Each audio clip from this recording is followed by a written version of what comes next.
Hello and welcome to a Pair of Dice Lost podcasting channel. My name is Brendan, my pronouns are he, him, and I'll be your storyteller for this game about living gods on the wrong side of the law. Joining me for this game is... Hey there guys, my name is Tyler. Pronouns are he, him. I'm going to be playing Ricky, the fire-aspected street exorcist.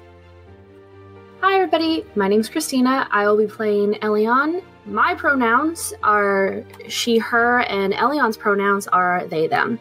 They are a water-aspected investigator. Hi everyone, my name's Cody. Pronouns are he, they, and I play Amalar Divine, the air-aspected shady businessman. Hi, my name is Britt, and my pronouns are she and her. I play a wood aspect named Rush Ferris, who has a ferret familiar named Zeke. Together, they specialize in archery, larceny, and dance. Hi, I'm Michaela, she, her, and I'll be playing Tirali of House Regara, an Earth-aspected leader of a small military force known as the Tyrants, who cooks the books for the gang. And this is Exalted, like a dragon-blooded. Act 3, 100 Kingdoms, 100 Heresies.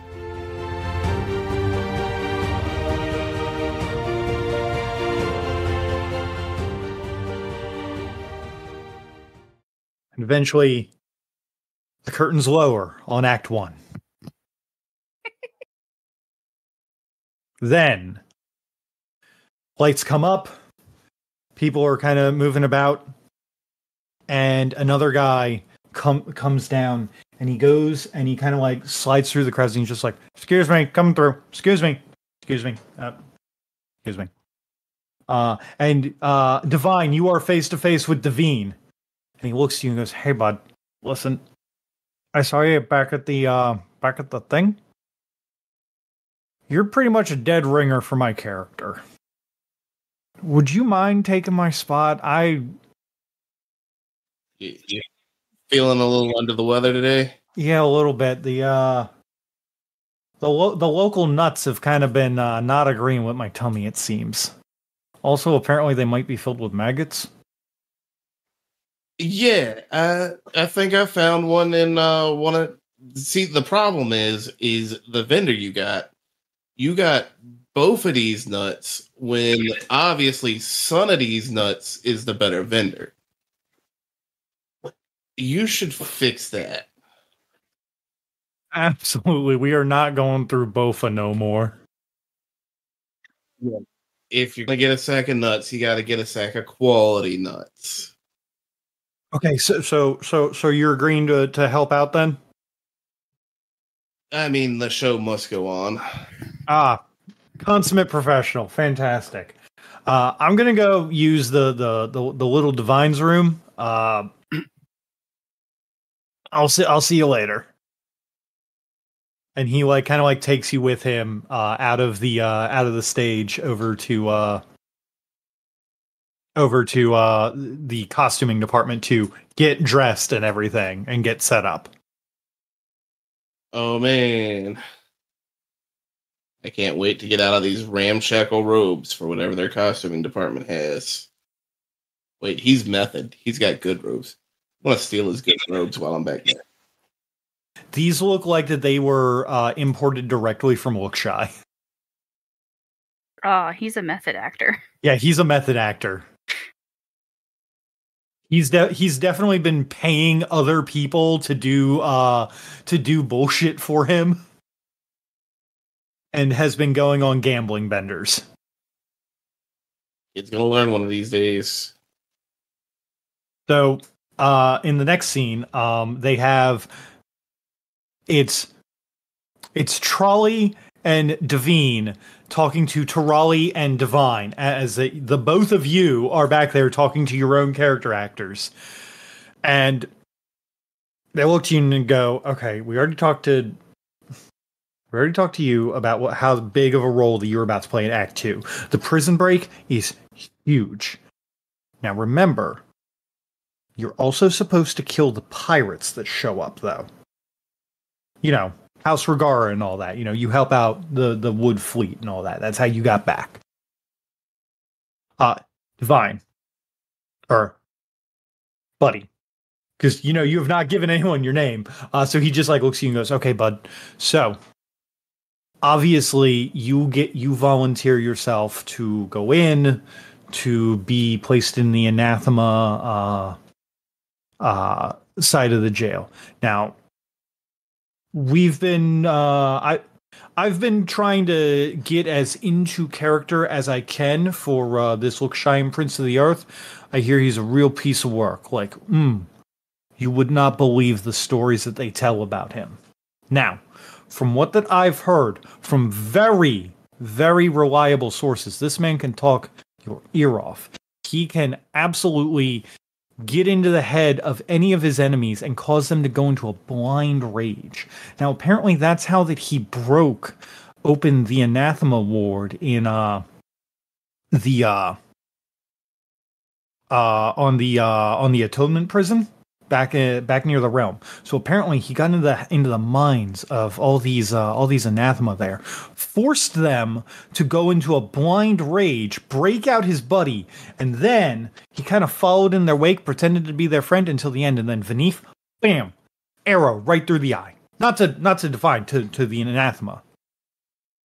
Yeah.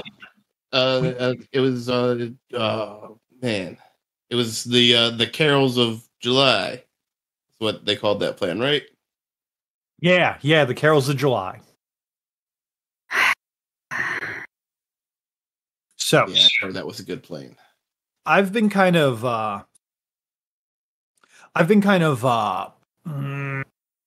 keeping everybody a little bit on edge, like not on edge, but like, you know, when I do this bit, this is like one of my big bits. I've been like changing up like how did I insult people, how I get in their head. So, you know, just feel free. They're expecting you to like really get in there and really get under their skin. And then once that they feel super riled up, you just let them loose and then you're all good to go. You good? You stick to the plan? Trolley, I already know that you know the plan, but you good, bud? Yeah, I think I can manage that. Okay. Don't break a leg. And don't vomit up both of these nuts. I will try to keep both of these nuts swallowed. The curtain opens. It's Tirali, prison yard. Pumping iron with the tyrants. The tyrants in this case are a large cadre of people who have barely managed to wipe off their Jala makeup. They're there, pumping iron with you. Does Tirali actually pump the iron? Like actually have weights for realism, or do you do what the others are doing, where you kind of have like these very like basically like it's a shaped block of wood that looks like it would be looks super heavy, but honestly isn't. It's like a child's toy. So yeah, Tirali will pick up one of the nearby actors and start bench pressing them. All right. As I actually did in prison. Strength and athletics. Oh, please work. Please be good. And I'll give you 2 extra dice for, obviously describing what you're doing. Use a willpower. Use a willpower for an extra success.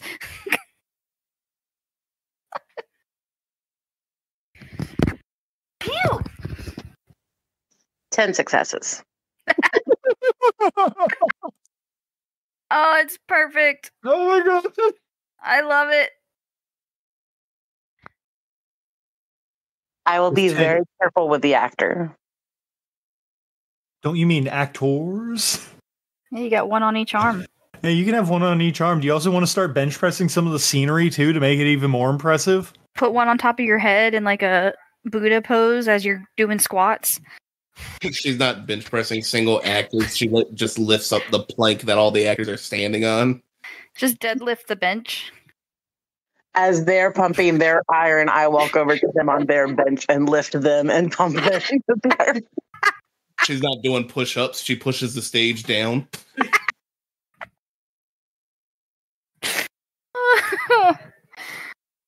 Raleigh playing as Trolley goes in. gets underneath the two benches and starts bench pressing guys who are bench pressing not tyrants. She has the option. She can bench press 1 tyrant or 5 totally innocent bystanders. No, I'm trying to think of what to call the tyrants besides, because this is not the tyrants. This is not her actual military force. The T-Tykes.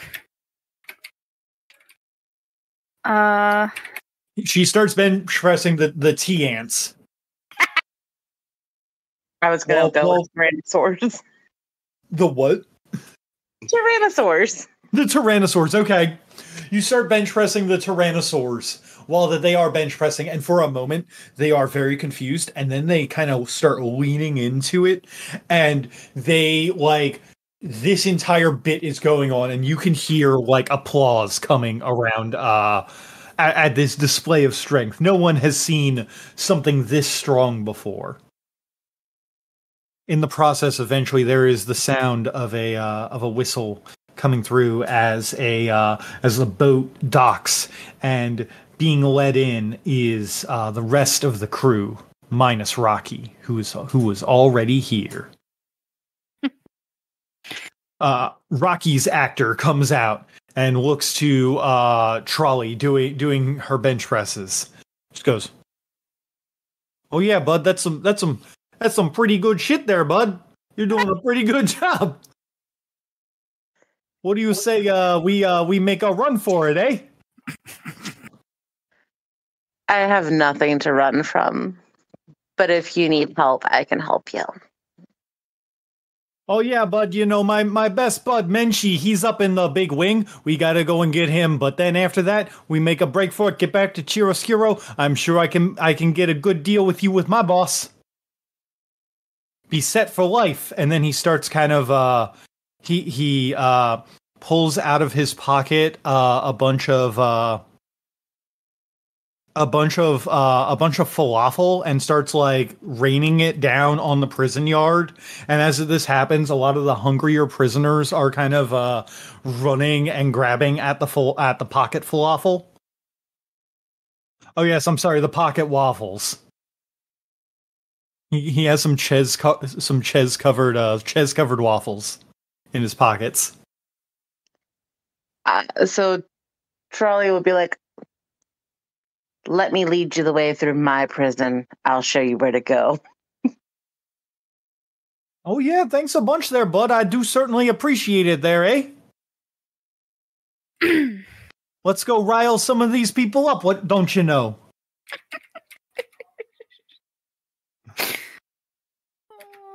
I like to think that all the snickering here is actually Brit, or is actually Ferris, like, being unable to contain her laughter watching this. I would also like to think that, because I'm sure Ferris is losing her shit with all of this. I can only imagine Ricky with that accent. The scene switches to you showing him around the prison, the others being led away, and then the scene focuses on Elliot and Phyrus in a confined in a cell. And as they're doing this, Rocky comes by and kicks the door in, and then looks to you and goes, "Oh, hey there, knock knock, time to get on out of here, my buds." Elliot looks to Rocky and goes, "Very good, Rocky, a most acceptable way to break out of this jail. Now, if you'll excuse me, it is logical for me to go and find the local doctor, as that I must interrogate him for crimes against the realm." And they begin stalking off in a very self-serious pose. As you can see, they have broken the they have clenched their fists, and in doing so, have kind of you can see that they have pulled out of their pockets some bioluminescent like gel and kind of covered their hands in like like watery colors that kind of light up in the darkness as they kind of stalk off stage. So good. Iris, on the other hand, just kind of goes, Elliot, wait for me, and follows. And then you see a small cat begin to begin to prance after Pyrus. I love it. Switching over to Devine up in the anathema wing, you can hear voices coming in. Oh, hey there! You're the new guy, aren't you? What'd they put you in for, bud? Did you make a mess in the realm? Ha ha! We hate the realm. No, they just couldn't stand to see me rising to the top. Ooh, yeah, brother. Just like the cream that always rises to the top. Like us, you're the cream of the crop.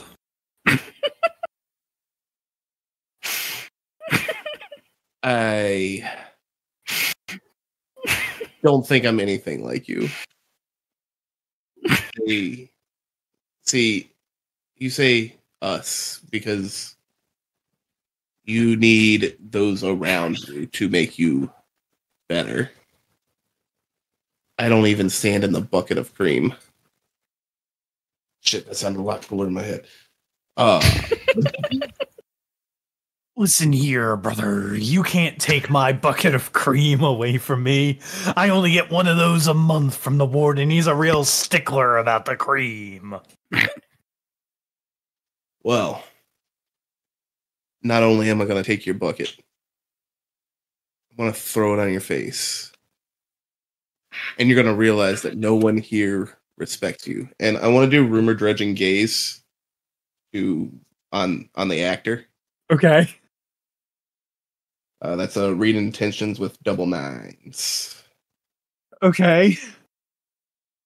So that's social and charisma. Yep. And I will give you 2 extra dice for the description. With 6 successes, what do you want to get out of this? Oh, the intimacy he would least want me to know. I'm scared that I'm bad at my job. Major intimacy. Because, see, the problem here is you think yourself as a leader of those around you, someone who's really risen to the top, but you're just a slowly stagehand in this play of life. And he thinks he's better than the rest of you. Just saying to the using brother against brother insinuation to make him resent his co-actors. Oh God, okay. You know, method, rile him into a tizzy. Okay. That's 2 an extra dice. With double nines. Go for it. 5 more successes. Oh, how much do I add to that or subtract from him from using his major intimacy against him? So that lowers his defense. So you beat his defense by 4. Dope. Now you hear them snickering and laughing at you. Are you gonna take that? Are you gonna swallow your pride? Are you gonna drown in the cream? Ooh, brother. Ooh, brother.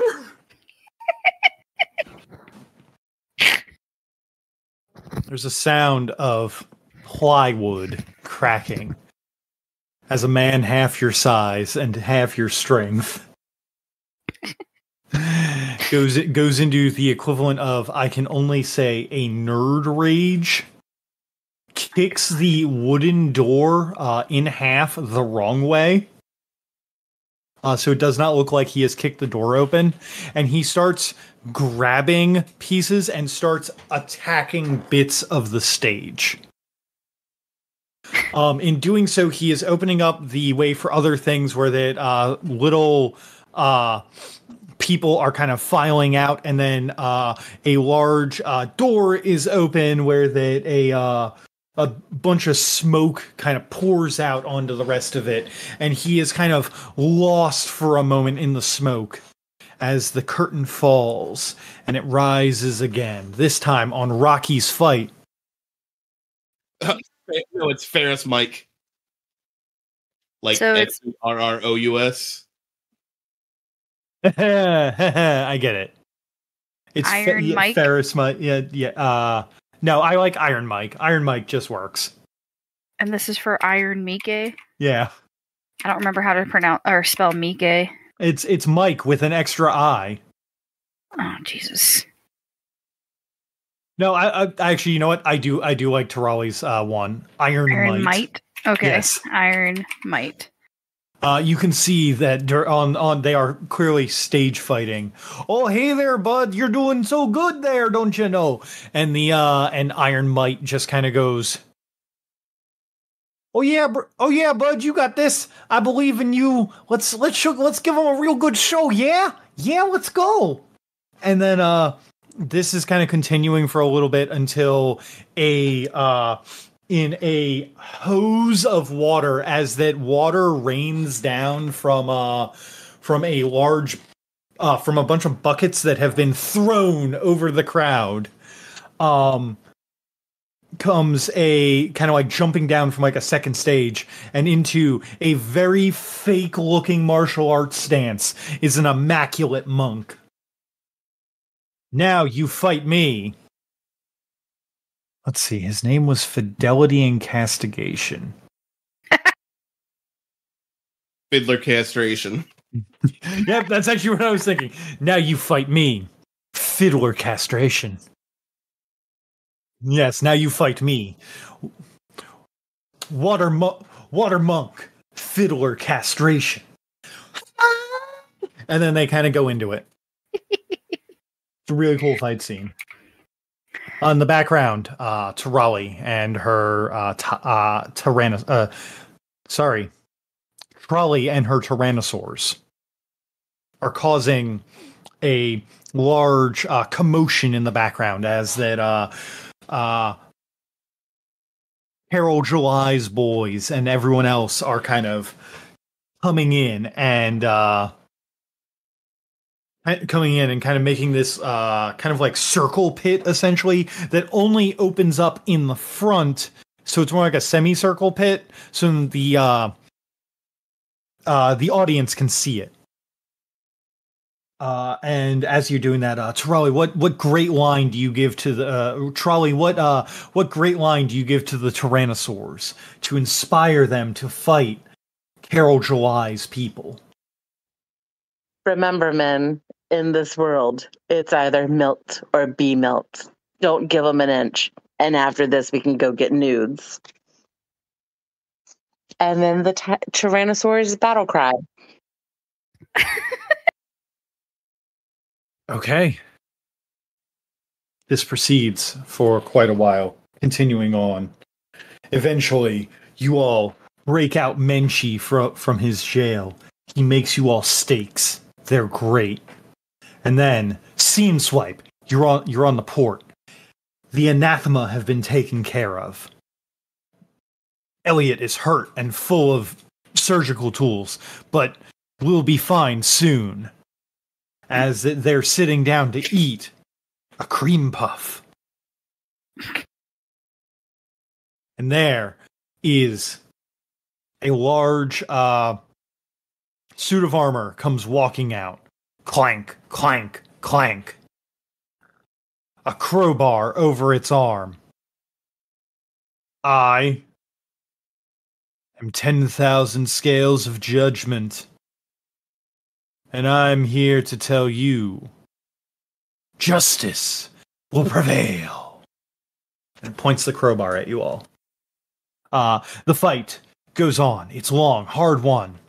But eventually, Rocky and Trolley set them up for the takedown. Trolley, how do you and Rocky's actor want to take out the boss at the end? What was it the original Trolley said to him? Looks like the scales are tipping in my favor or something like that. Darn. Okay. So what me and Rocky do.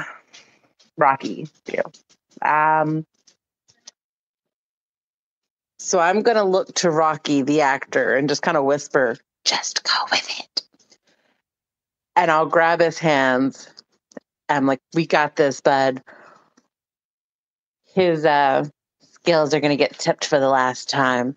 And I'm going to pick up that actor and kind of like hand to hand and spin with him and let him kick the 10,000 scales and knock him down. And I will gently set Rocky the actor down afterwards. And then I'll say the tagline of another one bites the dust. As Michaela, if you could please give me a roll of strength and athletics. I will give you 2 extra dice and an auto success for the cool description. Come on, medicine roll to accidentally throw that kid into the crowd. 6. Hopefully Rocky makes it out of this. On 6 successes, Rocky and Trolley successfully take down 10,000 copper scales. Or wait, I've already forgotten my own thing. 10,000 scales of judgment successfully defeated. And in the process, you can see the anathema from before going hard, going crazy, as this man, in a fit of rage, breaks off a piece of one of the fake wooden boats and beams Fyrus in the head with it. Oh no! That's what you get for calling me bad. I'm good at my job. It's not my fault that I got the role of a fucking anathema. God, why would you say those mean things about me? And he just goes storming off. That poor person. Fyrus, on the other hand, the curtains lower very rapidly, and you can see Fyrus is like behind the scenes is just crying and bleeding from her nose, and is not having a good time. Oh no! I don't think I can continue. I know I was supposed to be for the final act and the heel turn, but I don't think we can have this show go on. I think I know where to get another understudy. No, honey, you'll be fine. I've got just the thing, and Divine's gonna pull the prosthetic nose out of his pocket and put it on her broken nose. Oh my god! Oh, I think I need to go to a chirurgeon. This really feels bad.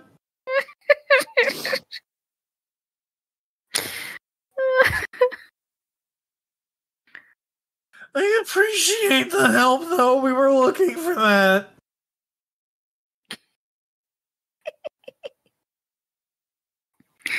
I know the perfect act. You don't have to worry. No one will even know you're missing. They won't know it's not you.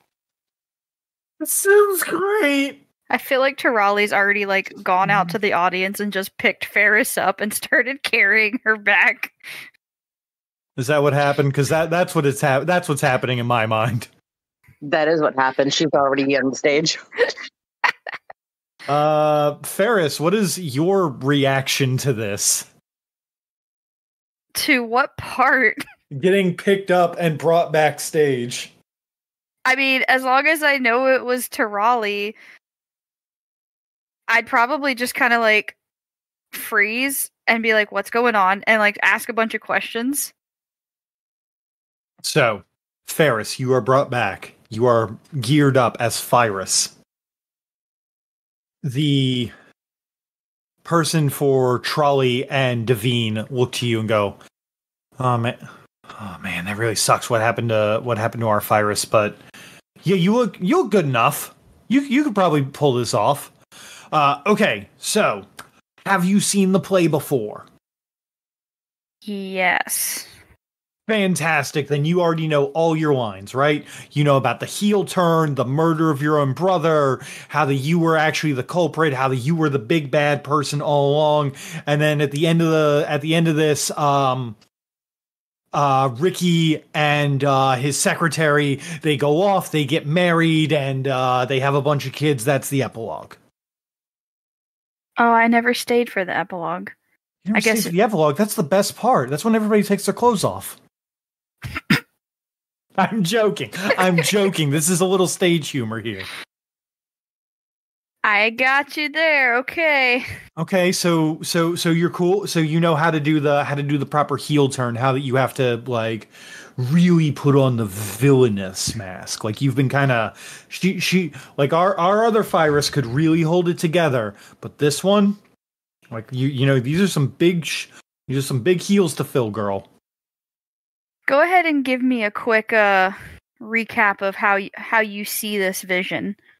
Okay, so you have seduced our great investigator Elliot, causing them to have an emotional breakdown, the first time in their entire life that they have felt loved by someone. This causes them to have a sudden blind spot in their investigation. Now, your plan is going forward. You find a spot. You know that your brother is going to be at this one spot waiting for someone. You're not sure who. You don't believe it. Whoever was there, you're completely against it. So, you kill him.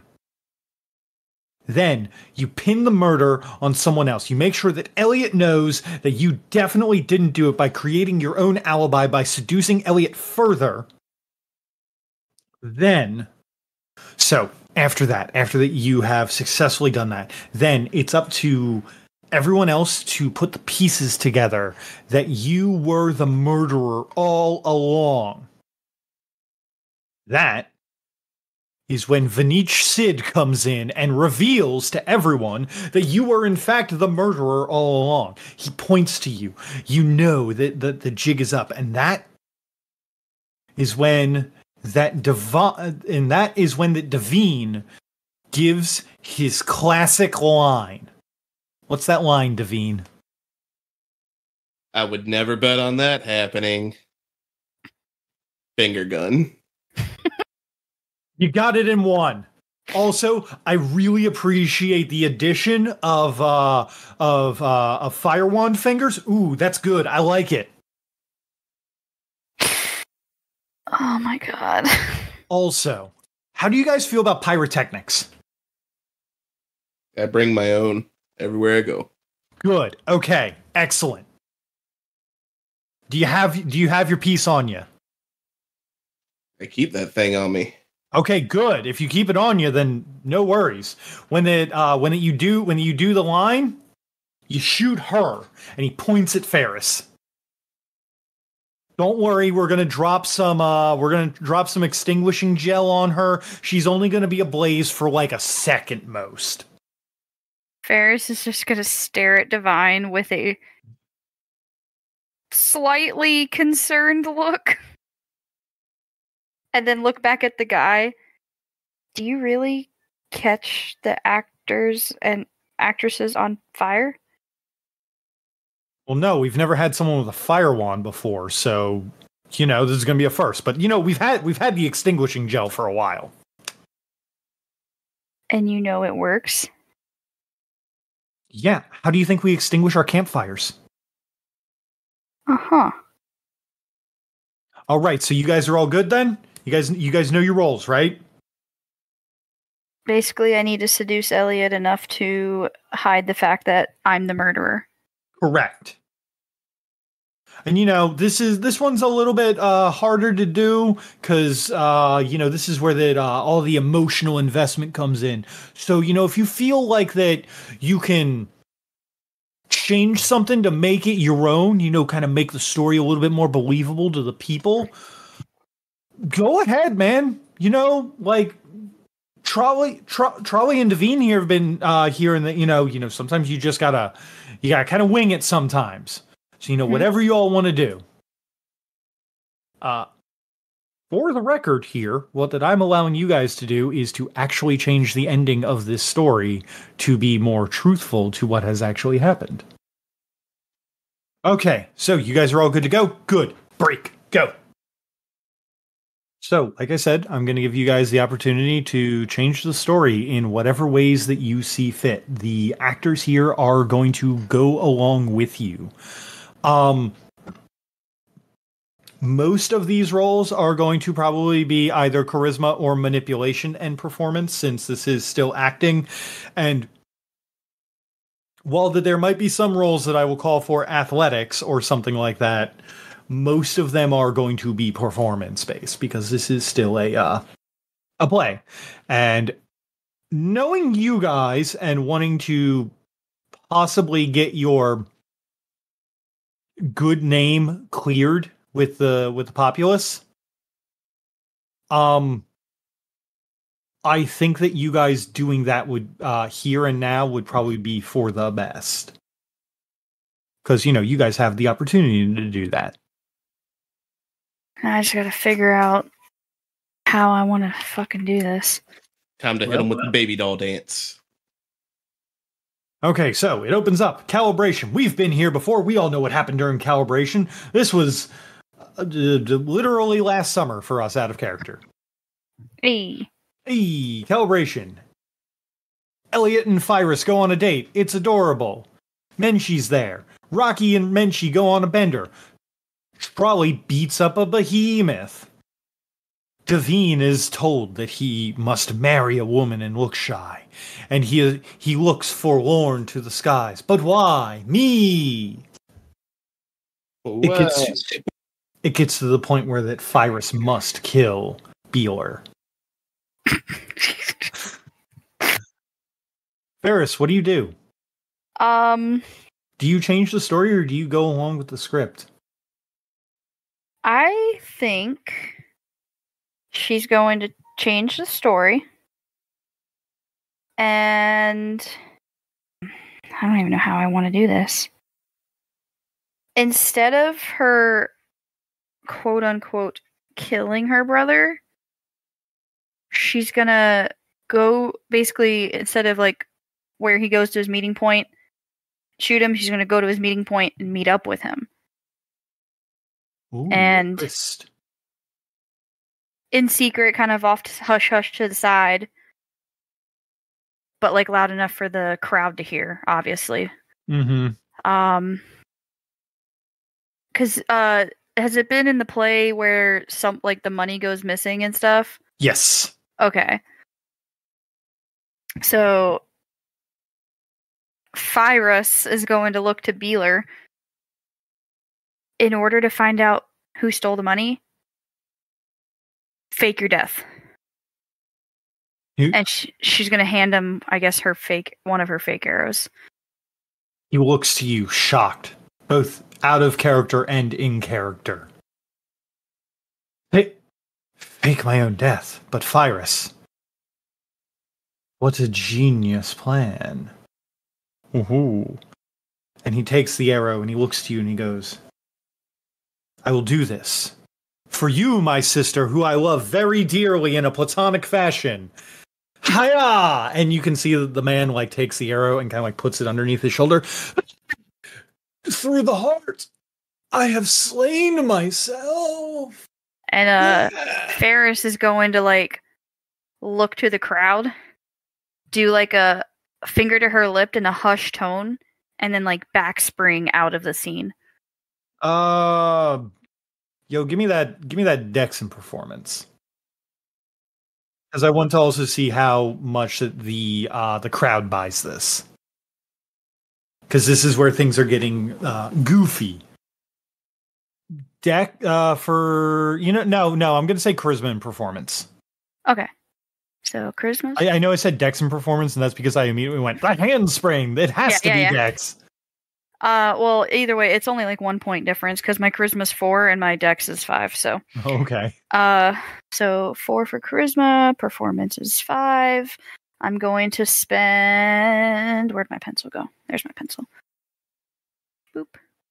I'm going to do audience enthusing display and spend 4 motes to get 2 successes. Okay. And I'll spend those out of my personal. And because that's going to ignore the penalty for targeting multiple characters with a social influence roll. And I'm going to spend 1 willpower for an auto. So that's 3 autos. Okay. And do I get anything from... I'll give you 2 extra dice for a stunt. Okay. 9, 10, 11. 6s, 3. 8 successes. The crowd seems very, very intrigued by this. They are, you could hear the people in there, giving, sounding like, oh, this wasn't what happened the other night. Oh, this is very interesting. Oh, do you think that that's what actually happened? No, there's no way. No. But you can definitely tell that you have begun to sway the crowd. Healer, dead, found by Elliot, as well as other people. You, Fyrus, chased down the halls, having to run for your safety. Trolley. At a crossroads. Which is, sometimes the thing that actual trolleys do. But, You have a dilemma. I have a trolley. You have a dilemma. So my dilemma is, do I kill Ferris in this act? Your dilemma is, should you kill Ferris in this act, or are you going to go along with her, the bit that she's doing where that she is actually subtly revealing the truth of what had actually happened? And 5 innocent members of the Wild Hunt die. I have questions for this people that have this play. Yeah. Now that I'm thinking about it, because do people think Ferris is dead? Because if the play this entire time has Trolley and Rocky double kicking Ferris till she's dead, or Fyrus till she's dead, these people might think that she's actually dead. Yeah, that's why they put Rocky's girlfriend in charge of Chiaroscuro. And that's why they don't actually recognize Fyrus, too. Or Ferris. God damn it. It's become infectious. Mm-hmm. The plot thickens. So Fyrus tried to write Trolley a note to give her a heads up, but she couldn't read it, so... Trolley gets Elliot to come in and read the note for her. Or, you could just say that it's I have a note here from Fyrus, and then, make up something. No one has to know that Trolley can't read it. And it's a blank piece of paper. Just hold up a blank piece of paper and make up some words. Yeah, exactly. So what words... It's called acting, dear. What words... What words do you make up on the blank piece of paper? Give me your Oscar moment. So, what we'll do is Trolley will give a grand speech to Harmy about accepting a newcomer into their fold, and we'll just kind of bear hug Ferris off to the side, side hug her over to her, and be like, nobody asks questions. She's one of her own. and we're going to blow this popsicle stand and get out of here with the refugees. Put a weird, funny hat on top of Ferris. Okay. If you could give me a charisma and performance roll, and I'll give you an extra 2 dice for the description. Oh, no. Oh no, that's a botch! You know, they don't have to be convinced that Ferris was hiding the entire time. I'm okay with that. At least not with the tyrants. Maybe the audience will just think you couldn't hack it as one of them. You try to hide with the tyrants, and yet, despite your training and everything, you cannot sell it to the audience how real that this is. In fact, I feel like that what happens is that you actually start training there on the stage like you would a new tyrant. And it is so real and intense that audiences do not believe it. Oh, God. There is a point where that people begin to rustle in their seats and do not look convinced or amused by this. The people notice this. The scene swipes. What? Oh, I was going to say, if we start noticing people not really believing it, if Tirali is trying to quote-unquote actually train Ferris on the stage, because clearly she's got to be doing it to me,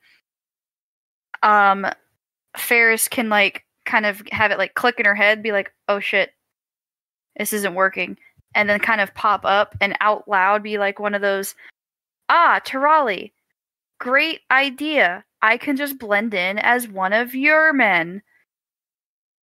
Like, hop into the group of the Tyrannosaurs. And then salute Tirali, or Trolley. Okay. The crowd is not on your side, Phyrus. Performance and manipulation. Performance and manipulation.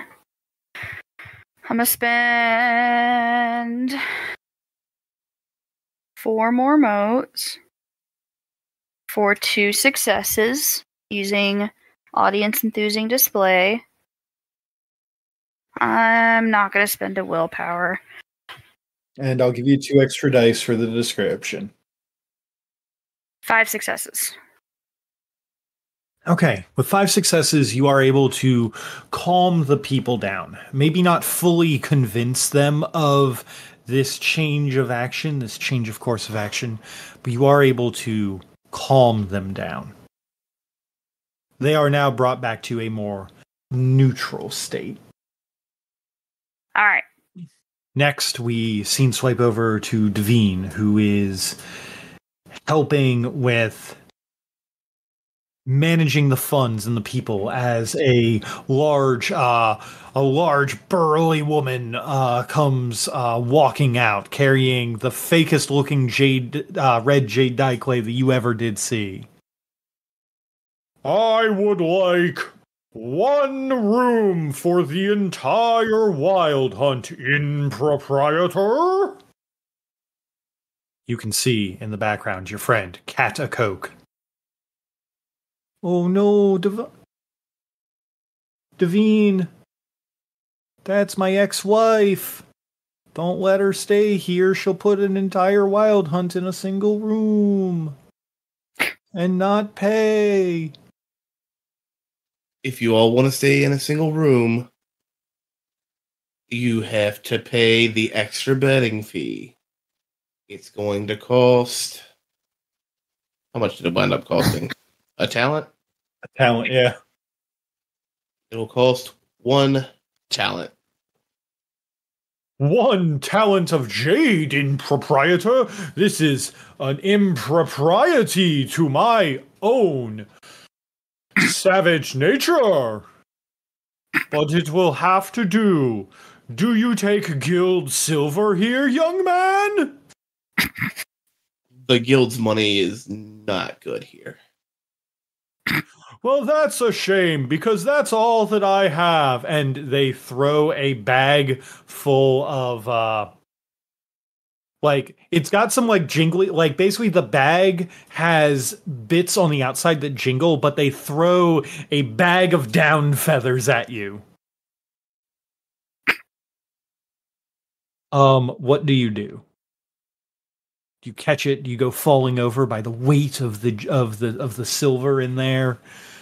Do you yell back at Kateria? Catria, that sounds good.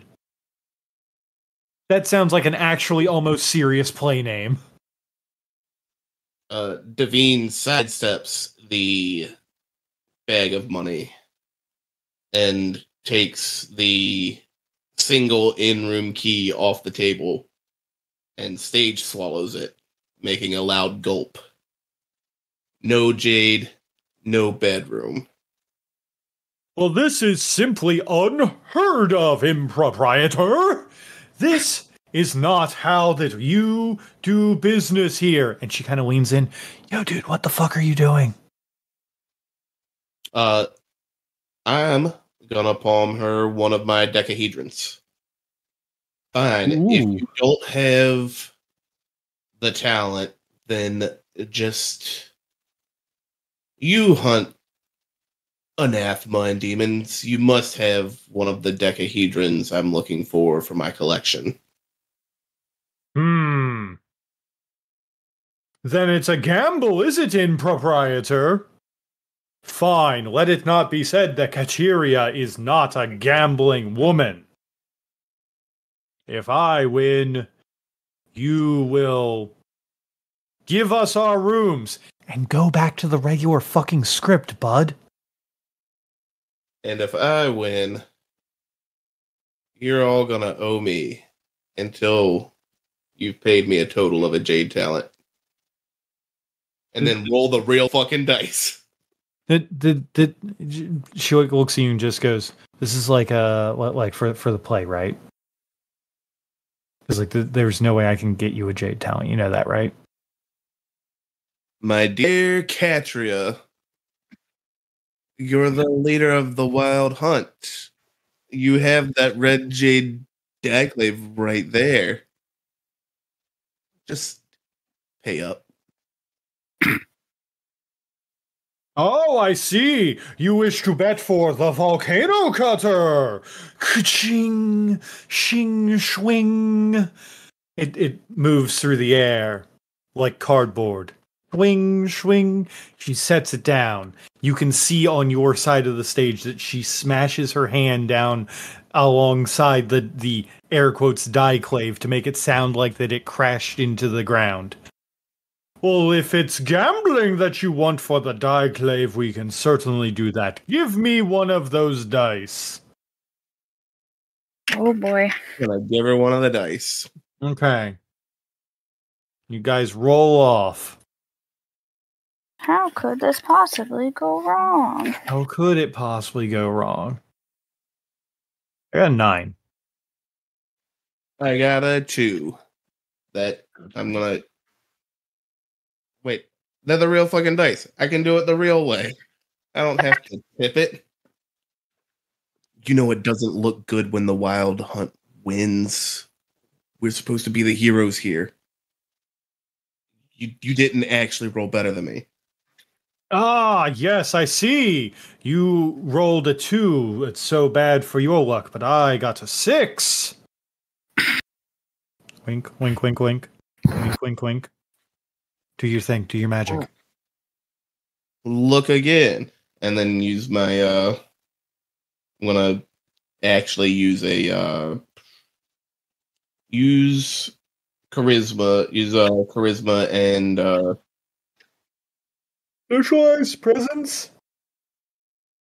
Yeah, I got a dot and a presence. We'll see. Ah, yes. I can see that you definitely got enough. I can see that definitely was a 7 and not a 2. Silly me. It's okay. The light catches on the demon bronze. So it does. So it does. They look to you, and the actor just kind of goes, "Okay, bud, this is getting a little weird, but, you know, if you're going to give me less work to do, that's fine. I have a long night of drinking tonight." First round's on me. And then I'm going to actually give her enough to buy her and the other background stage crew around at the bar. Nice. And here's the key for your Dieclave. Fantastic! Well then, good luck on your hunt. If we find anyone who murdered another person that wasn't an anathema, we'll certainly let you know. Yeah, let me know. Also, someone stole one of my hats. One of your hats, you say? A damned hat thief. A damned hat thief. Well then, we'll have to catch the hat thief. The actor kind of leans in. Bud, what bit are you doing? What is this hat thief shit? It'll all come to... You'll see. It'll make sense. Okay. So, the play continues. Things keep going along their slightly altered path as you guys are informing everyone else of their everything has continued along its slightly altered path. The actors are giving you all weird looks, but kind of going along with it. The musicians are kind of fixing everything up. And then it comes time for the grand finale, the time when that Phyrus is revealed as the villain of this whole orchestrated plan to steal everything, and Moya is finally named the true ruler of Chiaroscuro, and her and Rocky go off into the sunset and have a bunch of babies. They're all dragon-blooded. But what do you all do to change it and convince the crowd of this change? So, when Tarali and Zeke sneak up, Divine's going to recognize Zeke is the one who stole his hat and shoot a fire wand bolt at the hat, which is going to illuminate Moya sneaking off the back of the stage with the sack of guild silver. I love it. Okay. I like it. Oh man, I'm gonna have to roll dodge, aren't I? No, you're not. Okay, good. Cody, I'm gonna need you to give me... Do you actually have a fire wand on you?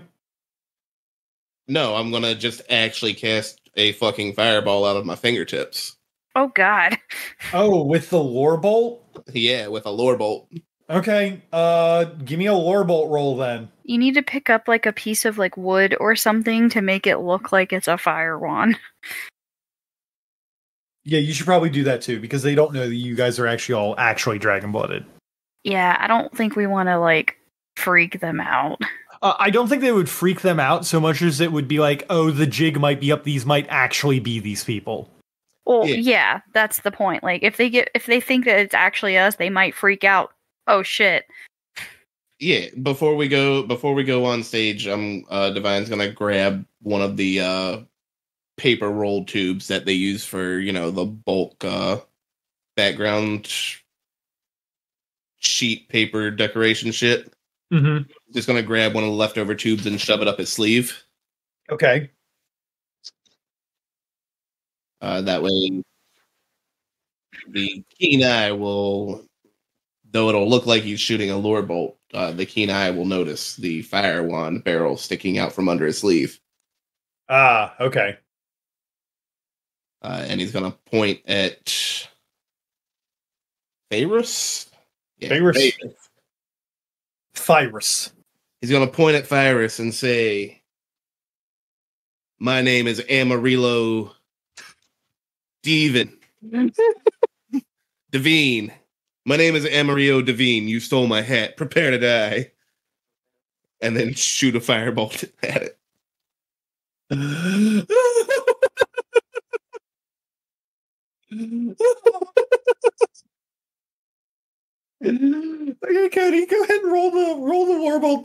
I'm gonna give you 2 extra dice and an auto success for that. Holy shit. Hey. 14. Oh, Holy thank shit, God. never mind. Okay, with 14 successes, you are not only so skilled with your fire warbolt throw that you take out the hat, you actually catch the hat in such a way that it goes spiraling up into the air and then lands on the character actor of Moya in the back of... Wait. No, we need an actual name for her, not just Moya. Murder. No, that's too obvious. Mia. Yeah, okay. Mio. Mio? Elona Ah. Musk. But it was me, Mio, all along. Did you say Elona Musk? Elona Musk. The hat goes and lands on Elona Musk's head. The stage lights moving over to her. The bag of silver conspicuously over her shoulder. And then the Realm Breakers stop playing. They stare. They're confused. They don't know what to do. This is a change that they weren't anticipating. I want everyone here to give me your best charisma and performance roll. Missed opportunity. It shouldn't have been Elona Musk. It should have just been Adrian. You said charisma and performance? Yes. As that it is all revealed, give me your shocked reactions to this so that you might also, for those who do not have anything in performance, stunt. Also, if you guys want to change it to Adrian, we can just say it landed on Adrian's head. Elona Musk seems a little on the fucking nose. So And- Adrian? Yes. Alright. I'm spending 2 motes and using a willpower to get 2 successes. Okay. And when I'm gonna look at the hat, kind of do an, oh no, and then follow the hat to where it lands.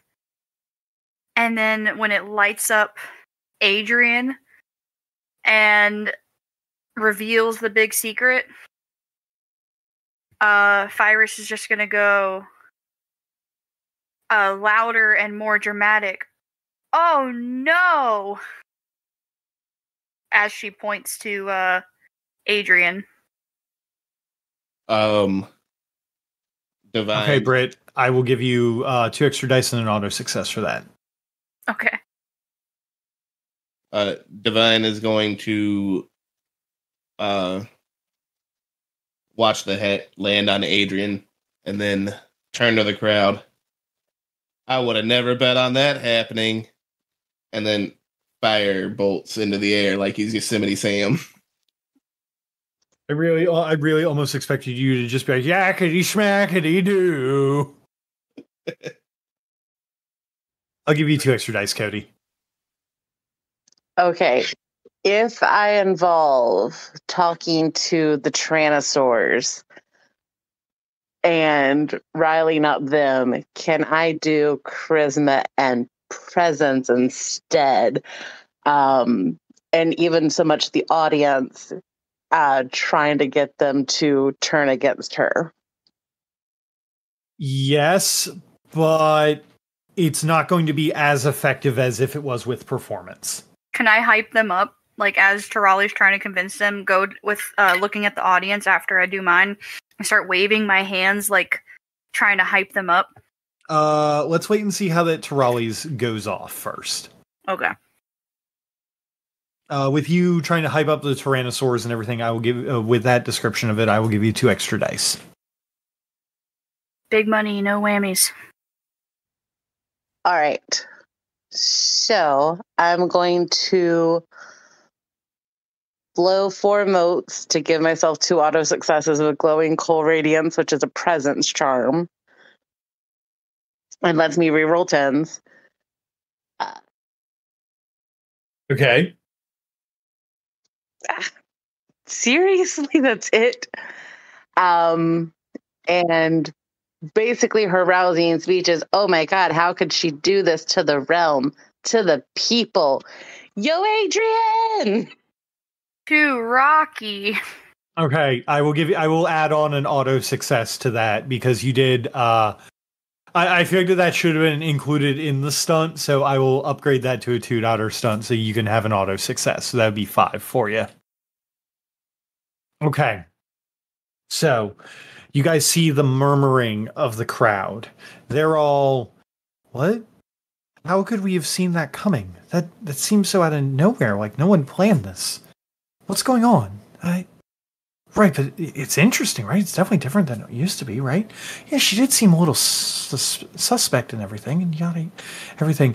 And then the actor who's playing Elliot comes in.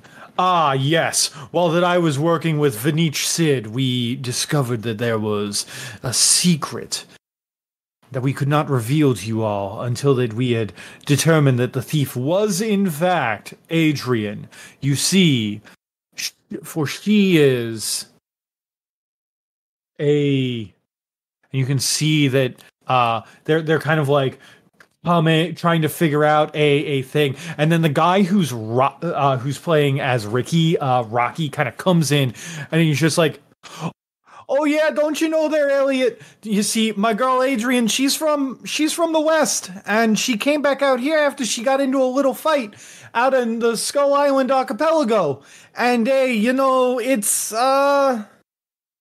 just a little bit of a problem. See, she didn't have enough money, but she wanted to bring it back to her families out there, so I did agree to assist. Isn't that right, honey bunch?" And he goes over and puts his arm around Adrian's actress. "Let's go back and take the West from those dirty anathema. For the family, for the realm, for all dragon-blooded." And I'm going to let these professional actors these unprofessional actors try to get you guys just a little bit over the threshold that I needed. Because you guys managed to convince the actors, but the people are not yet convinced. The people are now convinced. With all 5 actors for Chiaroscuro Nights, the Ballad of Ricky's Body, all coming into play and figuring out this ending for themselves, with a total of 20 performance successes. You all have convinced the people of the truth. That, well, a partial truth. That Ferris is mostly innocent. And that Adrian, well, Moya, is the real culprit. Though for better reasons than you all know, most certainly, but it will go a long way to clearing your name. And you can hear as the sitar, the drums, and the bass are tuned up, and the Realm Breakers begin to bust out into an even better song than they have ever sung before, almost as if everything before this was simply a tribute leading up to this moment. And they played the first thing that came to their mind, and it just so happened to be the best song in the world. All right, and that's the end of the play. You guys get back on the boat and head over to Great Forks after this. That was a wild fucking ride. You're welcome. But no, really, you guys do end up going back to the boat. Is there anything you guys want to do before you leave Sheor?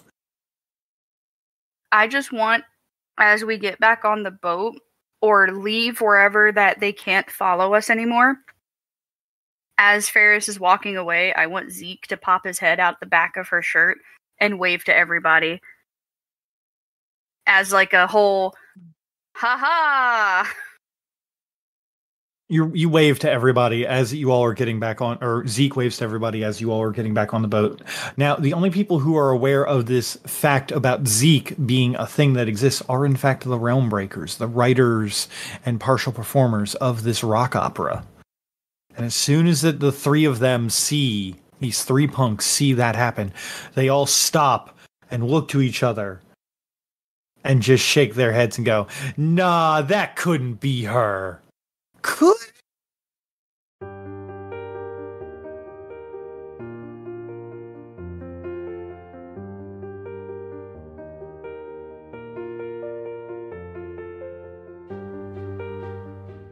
Thank you for taking the time to enjoy our show. If you liked what you heard, why not leave a review or tell a friend about us? It helps get the good word out about the work we put into this show. If you wanted to ask us any questions, you can contact us through Twitter at @ApairOfDiceLost or email at @ApairOfDiceLost@gmail.com. The theme song for this game is Dragon Dance by Raphael Crux, used under a Creative Commons license. And for making it this far, I saw that cool thing you did, so have some stunt dice.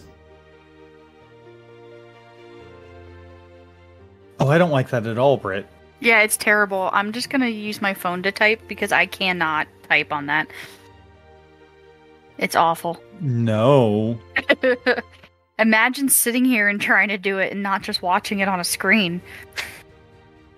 That's why I just don't look at what I type. I just type. Yeah, well, I'm not good at computers. Okay. So I have to look when I type, and I can't on this keyboard. This is worse than when the lights were on. Wife do that to herself. Well, that's not how it normally is. Normally the whole thing is backlit. And with my astigmatism, I can't see the buttons when it's lit up. So usually we just turn it off when I'm here. And we thought we turned it off, but it's a whole new hell. Have you tried hitting the combination of buttons that Julia did again? I thought I did, and it didn't do anything. So I'm just gonna not type on the keyboard and just use my phone. Okay. Because, as you can see, it is hell. It's a very cool keyboard, but good God. It's terrible. It's fine. They're all Jala. Wow. They can fit. Wow. Actually, I think they're all just regular people. They are not. I don't believe they are all Jala.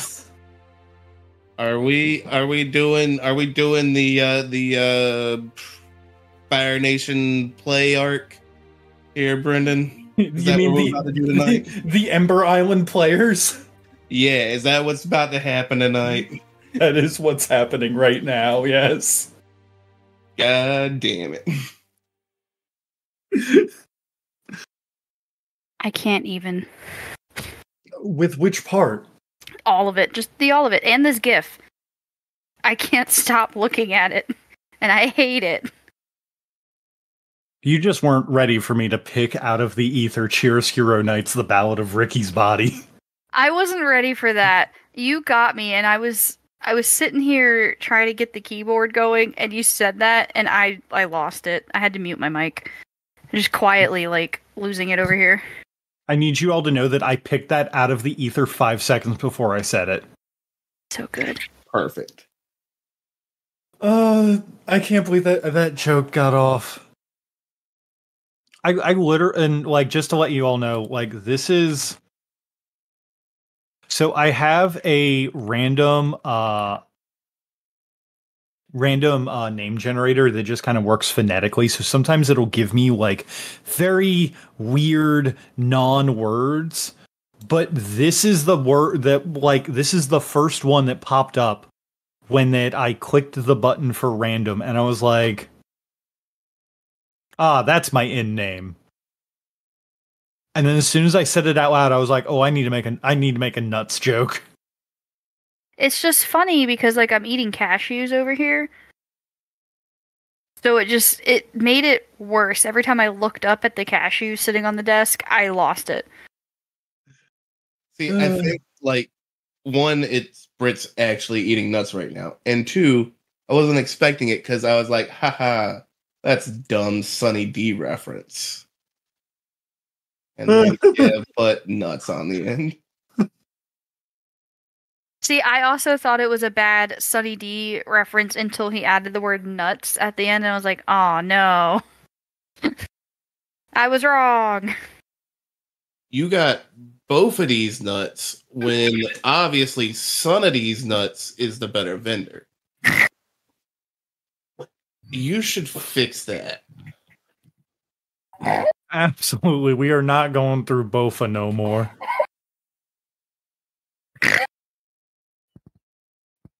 There's a part of me that wants to release this episode unedited just to keep Brit snorting in there.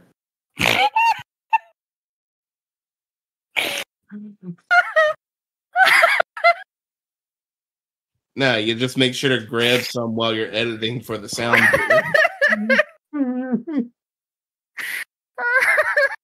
Oh, this episode is going to be a fucking treat in like 6 months when I'm editing here. We gotta make sure we update Chris's notes. Just for this side session, just put side session, put the actual people who were there like she does. And then you need to put these 3 people go to see the Ember Island version of Like a Dragon Blooded featuring, and then start putting all the fake names we got. Sponsored by Bofa D's Nuts and Sunna D's Nuts.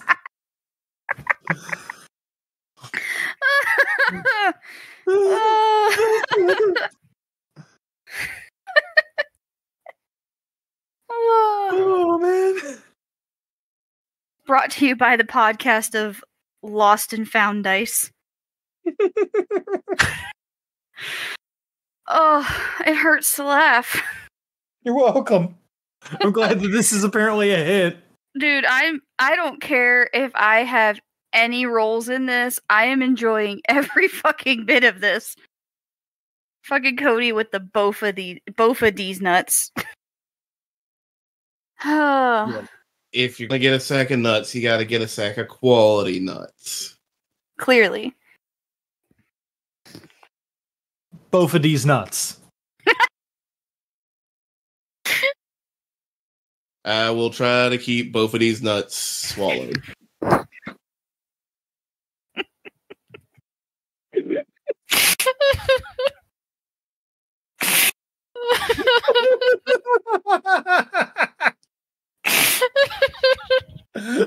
I'm an adult.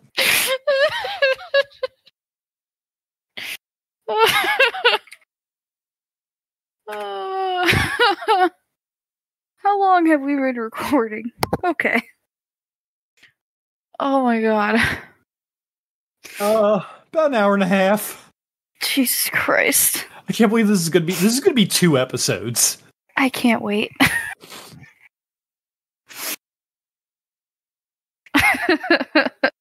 Okay.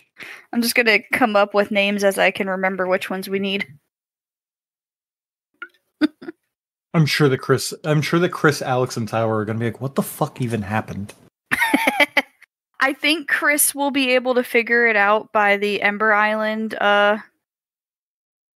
memes that we put in there. Mm-hmm. And then she'll see the names and be like, okay. I'm debating how wacky I want to go with it, because, like, do I want to have actual weights, or do I want to pick up 2 actors and use them for weightlifting? Oh, that's so good.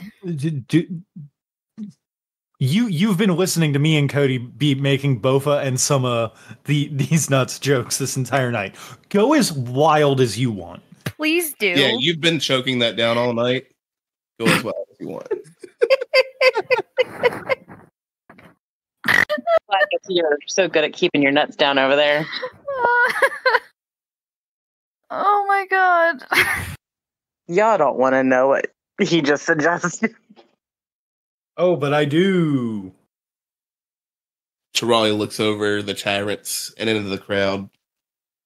You know what it is, boys. Some days, you gotta either milk or get milked.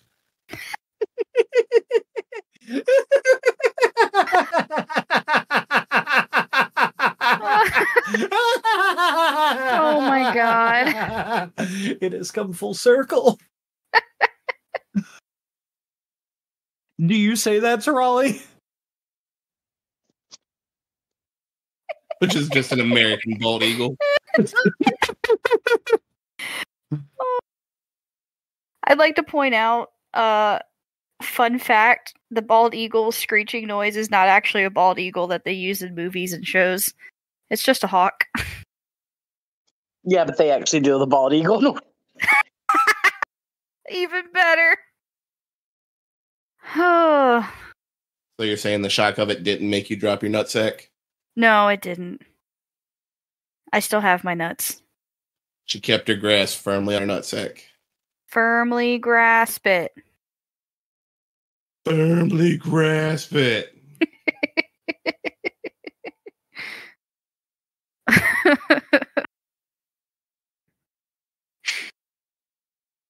Sorry, apparently my cat is by the door that the other cat is in and is purring by it. That's very adorable. No. I think that these cats will get along fine, hopefully.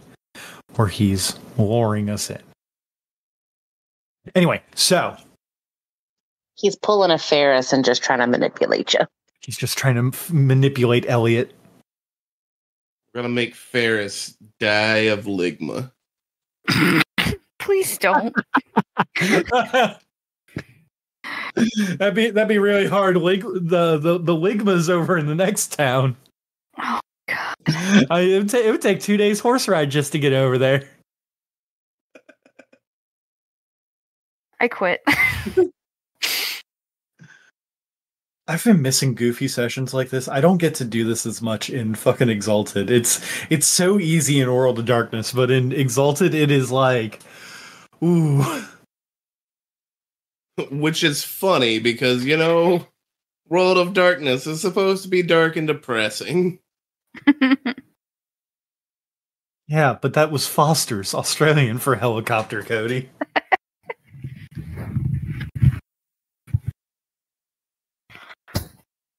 Oh my goodness. It also doesn't help that most of our comedic humor is just referencing bullshit and memes.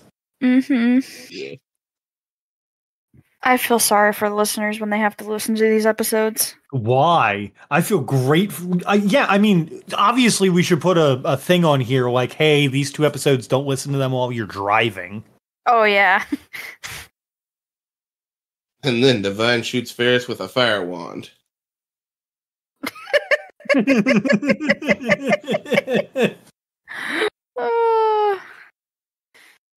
Carl, that kills people.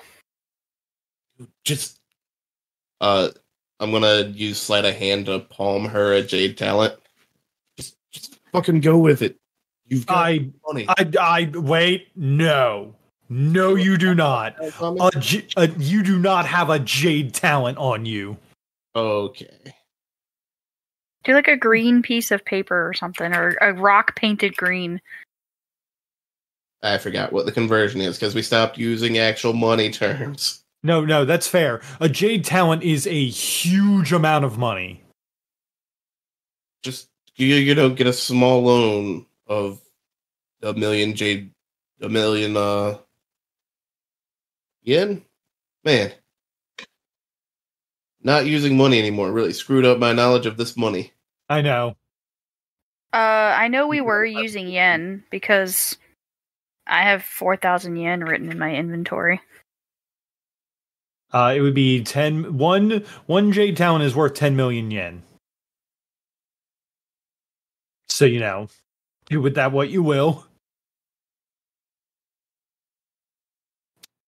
Brit has forgotten to mute her microphone. I heard that squeak. I forgot to mute my mic. Yeah, I know. If I sit down too fast, it squeaks on me. So what did I miss? What is he rolling for? To see if that he warbolts you or the hat. Oh no. And I said, my name is Amarillo Devine.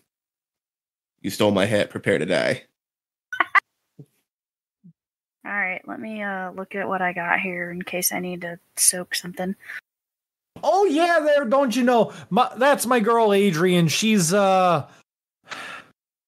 well, she's from the West and she used to be a pirate. You see, she got kicked out of her house because that she was born in the West, and then when she got into one little fight, and then her mom got real scared, and they sent her out to Chiaroscuro to grow up and learn from these things. She told me this in confidence because she was so embarrassed because my accent is flowing between Midwest, Philadelphian, and now Christopher Walken. Yo, you're talking to my actors all wrong. Okay, let me start off Rocky's thing one more time.